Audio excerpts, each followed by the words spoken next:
Hi guys, so this is going to be my third video about a proposed law from the Trudeau government that I am really worried about. I'm worried that it is a full assault on freedom of expression and speech. You can watch my other videos about this law, which I will link to in the description below. But this video is going to be about the criminalization of speech in Bill C-63 and why this proposal is so extreme. It even applies to speech that hasn't even happened yet. Crazy? I know. Before I get into it, I know that a lot of you, like me, are really worried about this bill. And that's why we at the Canadian Constitution Foundation created an online letter that you can send to your member of parliament telling them to stop and fix Bill C-63. Over 6,000 of you have already written to your member of parliament. And if you want to write about your concerns as well, you still can. You can go to the ccf.ca/fixc63, which I will also link to below.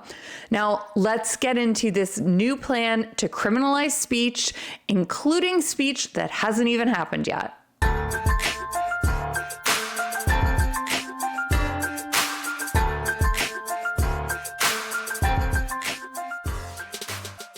If you're new here, welcome. My name is Christine, and I'm the litigation director at the Canadian Constitution Foundation, a legal charity that fights for fundamental freedoms in Canada. I upload regular videos about interesting developments in constitutional law in Canada and about our ongoing cases. So if that sounds like something you'd be interested in, hit like and subscribe below. It really helps my videos out a lot with the algorithm.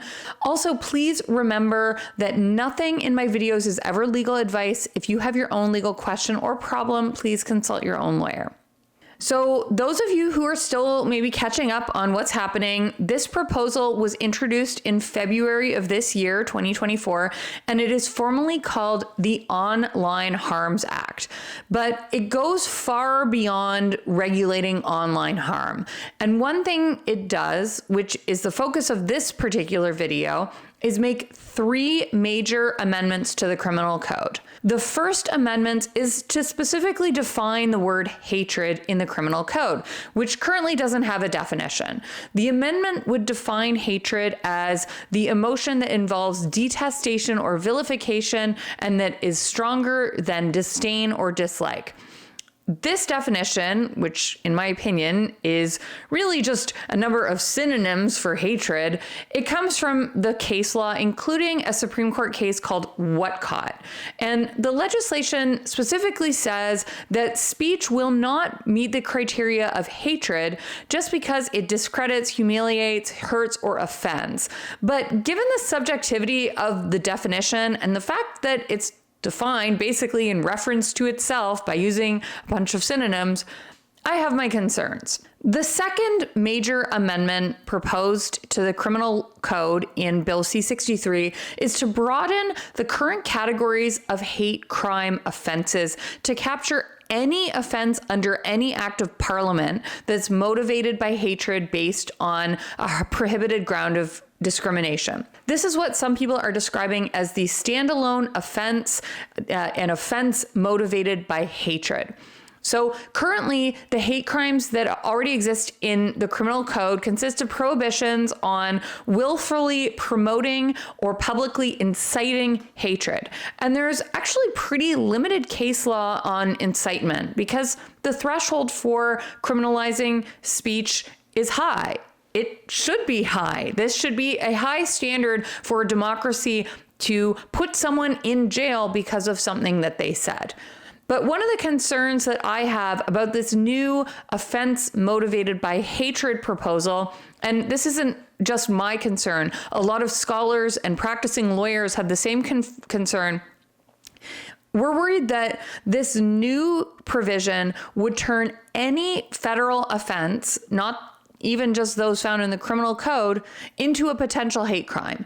So those who commit offenses could be potentially liable for life imprisonment. So what if you engage in mischief and the government wants to allege that it was mischief motivated by hatred? Or what if you engage in vandalism? And the government wants to argue it was vandalism motivated by hatred. That can exist as a major threat as part of the prosecution. It's a really radical proposal. Now, one of the people who has outlined some concerns about this is Professor Dwight Newman at the University of Saskatchewan School of Law. And he wrote about some of his concerns for the Fraser Institute. He wrote, I'm going to read you what he said. He said, consider a wayward 19-year-old painting graffiti who could be accused of being motivated by hatred. He could now be charged with an offense carrying the possibility of life imprisonment. That wayward youth needs corrective intervention, which might appropriately include criminal conviction for mischief, but a threat of life imprisonment is totally disproportionate to the offense. And Professor Newman writes that this could have a spillover effect. A major problem of establishing potentially vague offenses with vastly disproportionate punishments is that they can be used as a threat to elicit plea bargains from people who should not have to plead out. So the government has this huge potential to say, if you don't plead guilty, we could pursue life imprisonment for this otherwise possibly minor criminal code offense. So Professor Newman goes on to say, if anything in the circumstances of an offense could be used to suggest that the offender was motivated by hatred, the offender is now deeply vulnerable to new pressures to simply plead guilty of something in return for avoiding charges on the threatened indictable offense. This problem particularly affects people from marginalized communities. Some of the very people the government purports to defend will suffer direct harm from the existence of this misconceived offense motivated by hatred. Now, Professor Newman is not alone in his criticism.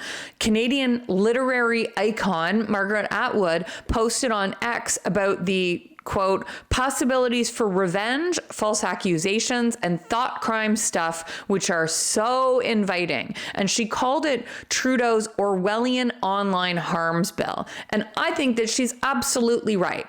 But this is not where it ends. Those are just the first two amendments to the criminal code. The third major amendment is this restraint on future speech that I talked about in my introduction. So this amendment would allow individual Canadians, with the Attorney General's consent, so, your friends or neighbors or people who aren't your friends, your enemies and neighbors, it could allow them to seek peace bonds against others whom they fear will commit a hate crime in the future. So under this provision, provincial court judges would be empowered to call these parties to appear before them and determine whether there's, quote, reasonable grounds to fear that the defendant, the accused person, will commit such a offense. And when the judge ultimately decides that an individual is reasonably likely to commit a hate crime at some point in the future, their powers are incredibly far-reaching.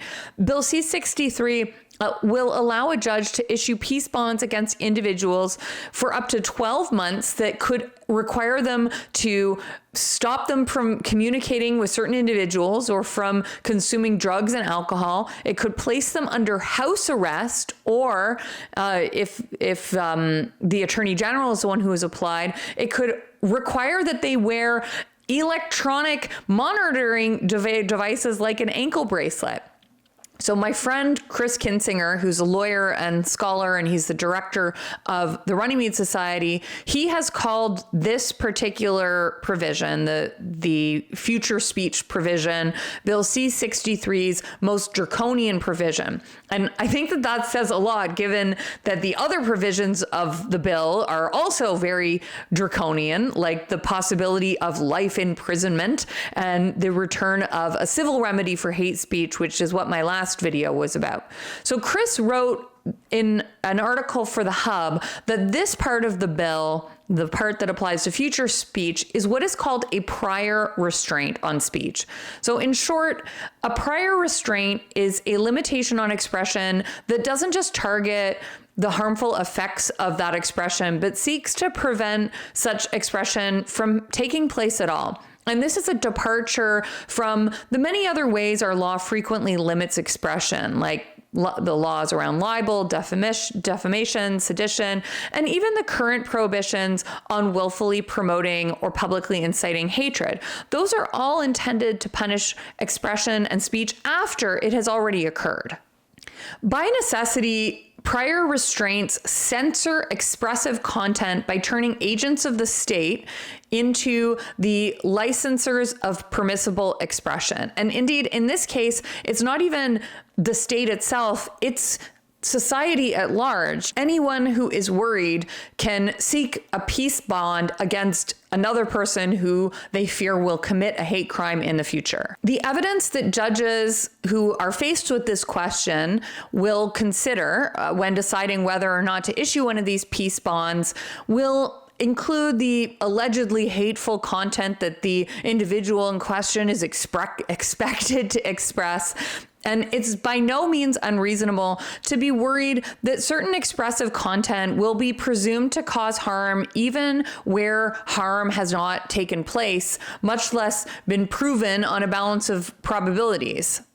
The prior restraint issue is just one of the many problematic aspects of this proposed law, which, if passed, would be ripe for constitutional challenge. And that's a constitutional challenge that we at the CCF would really strongly consider bringing if the bill passes in its current form. But what do you think? What do you think is the biggest problem with this proposed law? Are you most worried about that squishy statutory definition of hatred? Are you most worried about the possibility of life imprisonment for crimes motivated by hatred? Or about the restraint on yet unspoken words? Or is there another part of the bill that concerns you most, like the amendments to the Canada Human Rights Act? Leave a comment below to let me know what you think the biggest problem is, and make sure that you write to your member of parliament as well to let him or her know. If you want to keep up to date about what is happening with this bill, you can subscribe to our email updates at the ccf.ca/freedom updates, or you can ring that notification bell icon, that little bell image right beside the subscribe button. If you ring that, you will get notified every time I have a new video out. And I'm going to be posting more videos about developments in this law, C-63, as it makes its way through Parliament. Okay, that's all for this video. Thanks for watching, and let's keep fighting for freedom in Canada.